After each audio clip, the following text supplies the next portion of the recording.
Hello, hello, hello. I'm Delilah Rose coming with a chat and maybe some reading, but mostly a chat.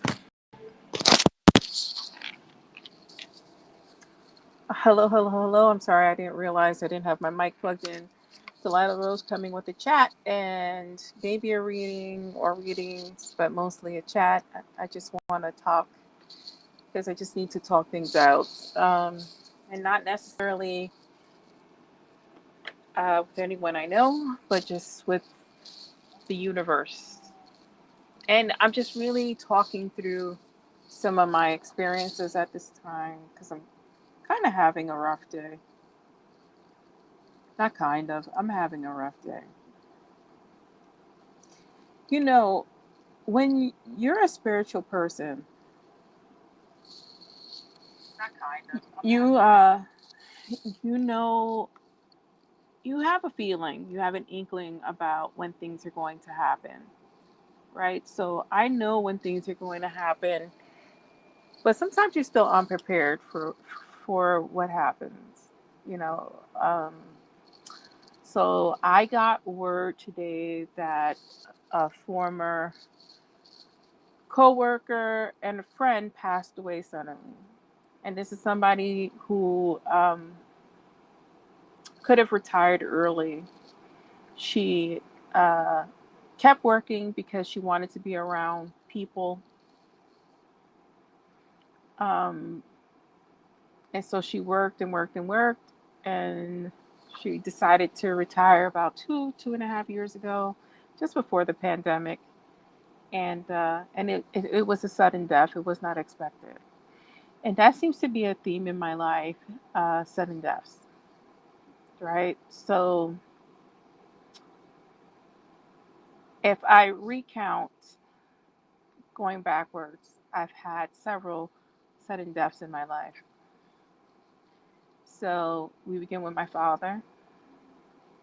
My father wasn't ill for very long, and then he died unexpectedly when I was 12 years old. And then we have my mother, who had a stroke when I was uh, 23, 24 years old, and she had a stroke in my arms. And so my mother's last words were spoken to me. And so that was a sudden death. And then we fast forward to my best friend who died of a brain aneurysm. Went into her kitchen, opened the refrigerator, and she passed away suddenly. Um, and then we go a year later, and this is pretty recent, right? So my friend, I want to say, died 5 years ago. My brother-in-law died about 4 or 5 years ago, and he was a sudden death. He died of a blood clot that traveled to his heart and killed him. And now it's 2022, and I'm dealing with a sudden death. And this sudden death brought all types of emotions out of me today. First was shock, I was feeling numb, and then it was crying and emotion, and then it was, why does this keep happening to me? And when I give readings, I like to tell people to look at the repetitions in their life and try to figure out why certain situations happen to them repeatedly. And here I am today reflecting on what is my lesson here, right? Because right now I can't see past the grief, and and I know there's a lesson here, and I know there's a lesson that can help other people. So whether you're watching me live or watching me on the replay, I know that there's a lesson here uh, that is not only meant for myself, it's meant for other people.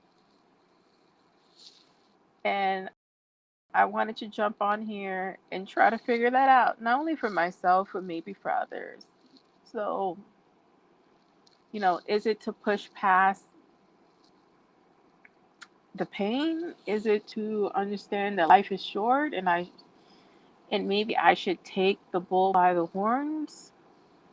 I just don't know. I don't know what that is. But because I have so much faith in my spirit guides and in my spirit team and in God number one, my spirit team number two, I know there's a lesson I need to learn here, and I'm gonna try to figure that out. Um, and I've had people, I've been on for about 6 minutes. This topic is really heavy, so see people keep jumping in and off of this live because this is not my typical live. And so maybe it's not meant for people who are looking for readings. I'm willing to do them. Um, but it's a part of the bigger audience, whoever's going to hear this after. And that's the people I feel that needs to be reached. Grief is at the end of every trauma. So I've had to deal with abuse in my life. I've had to deal with, you know, physical, sexual abuse, emotional abuse, and mental abuse in my life. And so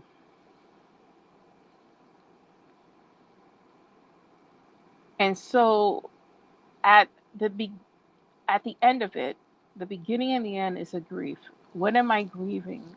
What did I lose during that abuse? What did I lose during those actions? And the truth is that I lost a little part of me at every stage of it. And I am fighting to get all of it back because I am not going to leave this earth at 50% of me. I came in as 100%, and I'm going to leave at 100%. And so my journey in my spiritual life is to fight for every bit that was stolen from me, especially during my innocence. You know, you feel cheated in life, and that is a grief. What I mourn is my innocence. What I mourn is my stolen relationships because of the abuse and me having trust issues. What I mourn is me passing forward traits of that abuse to my child. And to me passing forward any abuse to my child or any traits of abuse to my child is probably the most damaging and what gives me the most grief. Because, like most of us, we have our children, we have our children and want to do better by them, right? None of us want to have our children and pass along the BS that we've been through. None of us want to move forward and pass on the grief we've been through. My job here is to give my kid a better life. And she's 23 years old. But my job here is to not pass forward the grief, the abuse, and the trauma that I was subjected to. But somehow I did. I did. Even though I try to fight against it, I'm only human. My goal is now, right? And we are in therapy, and I don't shy away from therapy, right? I suggest therapy to everyone, right? Spirituality and therapy can go hand in hand. They're not against each other, they're not opposing forces. Sometimes you need a neutral third party who has heard a lot of um, who has heard a lot of trauma to try to sift through um, the nuances of abuse, right? Something that you can't see because you're in the middle of it. You're in the middle of the storm. You want to see someone who's on the horizon.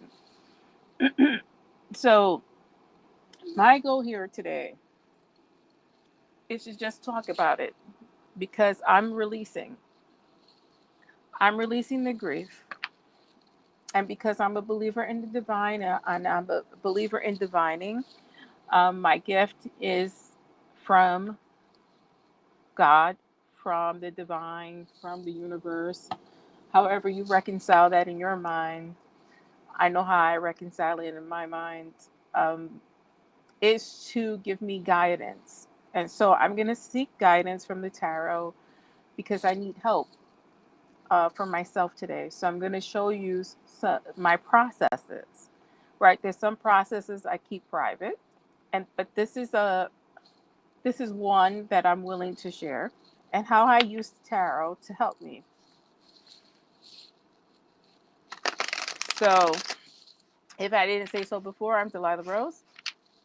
This is Delilah's spiritual spot, and this is what I'm going through today. I'm going through some grief.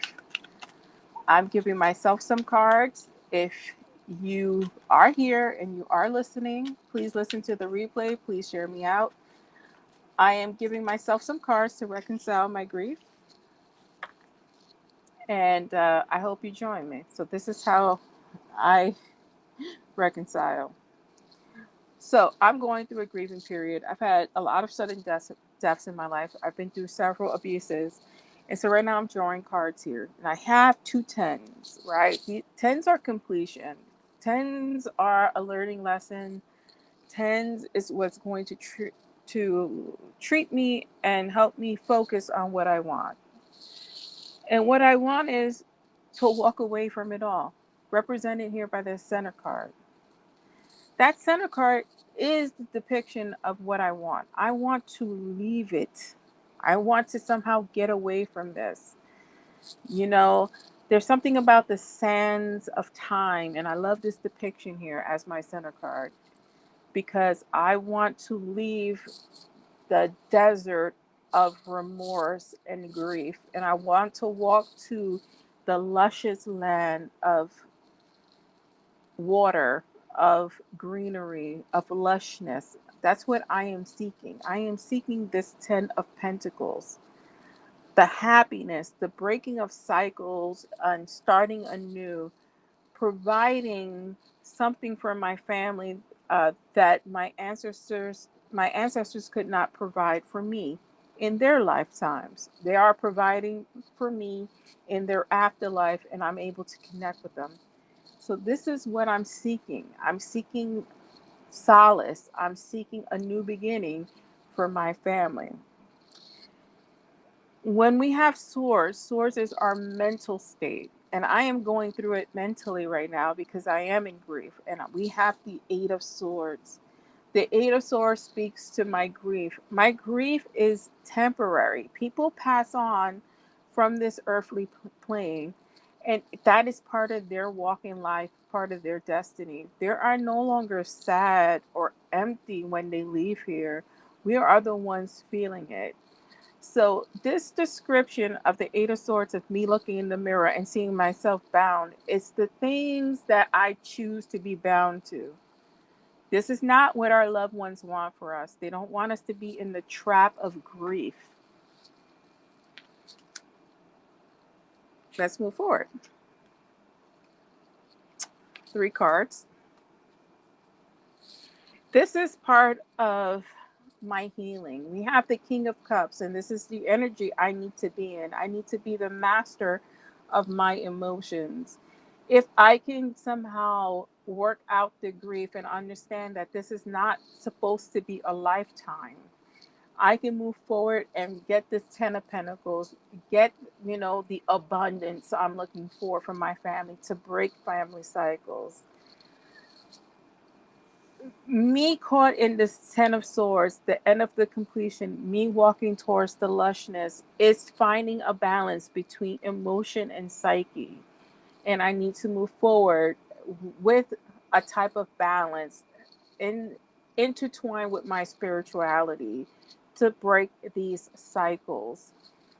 I also have the Death card here on top of that Eight of Swords. Through death, there is a rebirth. When we think about the decedent, they are transformed into the cosmos and the ether. They become our angels. They become our spirit guides. They become part of the universe as a whole together.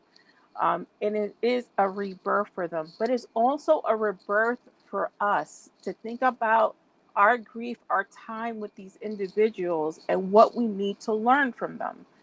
What about their life can change ours? What can we learn from the mistakes that we know of that we are repeating to make things better for ourselves?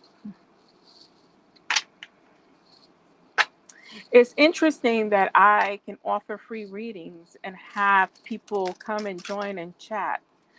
But when you have something to say that's powerful in terms of grief, people don't want to hear it because it's reminiscent of what they're going through themselves. But sometimes you need this harshness to see the grief and feel the grief of others to understand your journey in life. And I am going through it, my friends. I'm going through this grief. So I'm going to draw from the Witch's Wisdom Oracle cards to see what Oracle message the Divine has for me.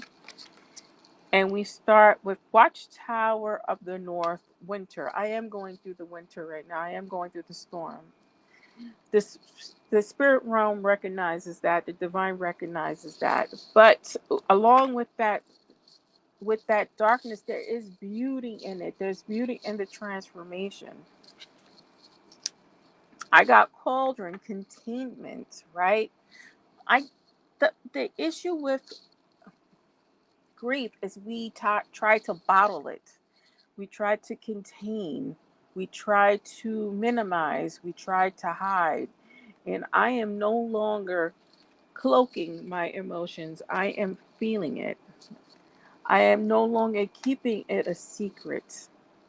It's no longer in my book of shadows. It's something that I'm practicing. It's something that I'm putting out into the universe. I have tarot cards. Seeking guidance through my tarot and understand that me sharing my grief with others is what's going to heal me. This death, this new situation that I find myself in is part of my awakening. I am going to learn from this grief. There is a lesson that I need to learn from these sudden deaths, especially the death of this person. I need to learn from it. I need to awaken from it, and I need to heal myself from it, because then I can pass this healing to my future generations. My young daughter, who's only 23 years old, and her children. This is for me to break those bonds that bind me. I hope that whoever listens to this, and if it's one or two people, then it has served its purpose. I hope that you listen. I hope that you hear me in what I'm saying. And I hope that you learn. Because when we grieve together, we create a community. And it's a community that heals one another. So I'm Delilah Rose. This is Delilah's Spiritual Spot, and thank you for listening and joining me in my grief. Until next time.